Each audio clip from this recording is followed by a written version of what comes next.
நவக்கிரகத் தலங்களுள் சந்திரன் தலம் திங்களூராகும். மூலவர் கைலாசநாதர். தாயார் பெரியநாயகி. தீர்த்தம் சந்திர புஷ்கரணி. தல வரலாறு.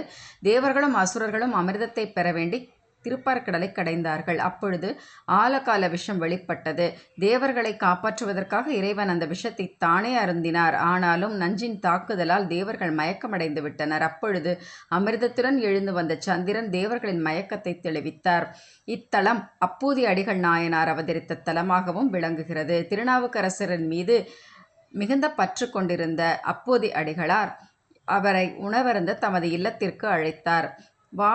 வாழை இலை பறித்து வருமாறு அப்பூதி அடிகள் சிறுவனான தனது மகனிடம் சொன்னார். வாழைத்தோப்பில் பாம்பு கடித்து சிறுவன் இறந்து விட்டான். தமது துயரத்தை திருநாவுக்கரசரிடம் காட்ட விரும்பாத அப்பூதி அப்பிணத்தை துணியால் மூடி வைத்துவிட்டு திருநாவுக்கரசருக்கு உணவு பரிமாறினார். ஆனால் நிலைமையை உணர்ந்து கொண்ட திருநாவுக்கரசர் சிறுவனின் பிணத்தை கோவிலுக்கு எடுத்துச் சென்று இறைவன் முன் கிடத்தி மனமுருகப் பாடிய தலம் இது. சிறுவன் உயிர் பெற்று எழுந்த இத்தலத்தில் திருநாவுக்கரசர் பாடிய பாடல்கள் 10 விடம் தீர்த்த திருப்பதிகம் என்றழைக்கப்படுகின்றன. ஆகையால் கைலாசநாதர் மற்றும் சந்திரனின் அருளை முழுமையாக நாம் இத்தலத்தில் பெற முடியும்.